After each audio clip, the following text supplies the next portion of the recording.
La République exemplaire, c'est la République des affaires. 1 an à peine après que ça ait commencé. Ils sont aussi épuisés que les autres avant de partir.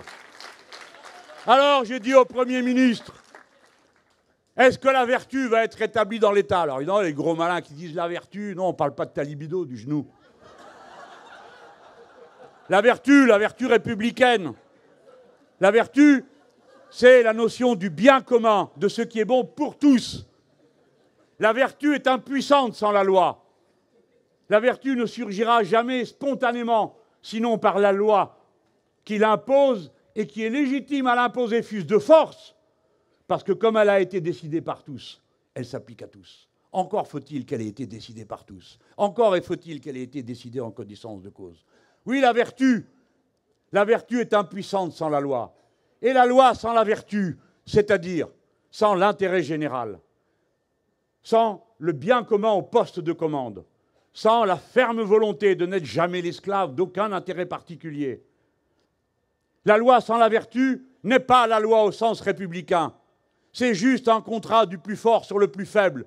La loi sans la vertu est juste une violence. La loi qui abolit l'impôt sur la fortune n'est pas une loi vertueuse. C'est une loi d'intérêt particulier. C'est une violence. La loi qui abolit le code du travail et renverse le principe de faveur est une violence. Ce n'est pas une loi vertueuse.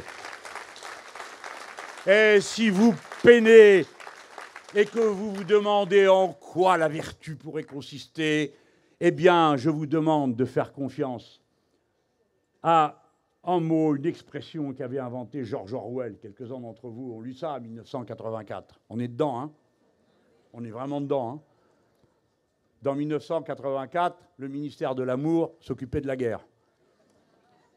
Et il y avait une novlangue, compréhensible par peu de monde, avec très peu de mots. Celle que vous entendez dans l'hémicycle. Quel que soit le sujet, il faut libérer les énergies, il faut assouplir, etc. Il faut donner de l'agilité. Quel que soit le sujet, quelle que soit la matière, tout est traité de la même façon. Et avec le mythe technocratique, il y a ceux qui savent et ceux qui ne savent pas, qui oublient des siècles de lutte populaire pour la décision collective, qui ne fait aucun bilan de ce que ceux qui savent ont réussi à faire grâce à leur savoir, dont on peut tous bénéficier aujourd'hui des conséquences. Cette illusion, cette hallucination qu'est le technocratisme, et avec l'idée que plus ça va vite, mieux c'est. Quoi? Encore parler? Encore une navette? Encore une discussion? Mais vous êtes fous! Il se propose de m'envoyer à l'asile parce que j'ose dire qu'une opposition, son travail, c'est de s'opposer. C'est ça qui est attendu d'elle. C'est comme ça que marche une démocratie. Eh bien, puisqu'il a dit qu'il était responsable de tout, et il a dit qu'il vienne me chercher, on ne sait pas de qui il parle, eh bien, nous voilà, nous venons vous chercher.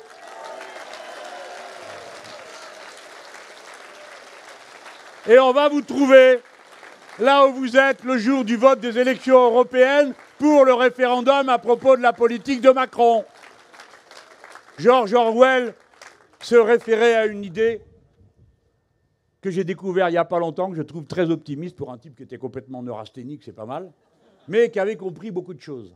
Il disait « Ce à quoi nous devons nous référer, c'est à la décence populaire. » Il faisait le pari que les gens du commun, les gens simples, qui sont seulement à la recherche de leur bonheur et de celui de leur famille, qui aiment des choses simples et qui ne rêvent pas d'être milliardaires, mais qui aimeraient savoir jouer de la musique, mais ne le savent pas, donc ils profitent de celle que jouent les autres, qui aimeraient écrire des poèmes, mais ils ne savent pas toujours le faire, donc ils profitent de ceux qui en écrivent, qui aimeraient faire ceci, faire cela, et qui sont tellement heureux quand ils voient des gens qui savent le faire et le faire bien, que déjà ils savent qu'ils ont commencé à partager. Telle est la décence populaire.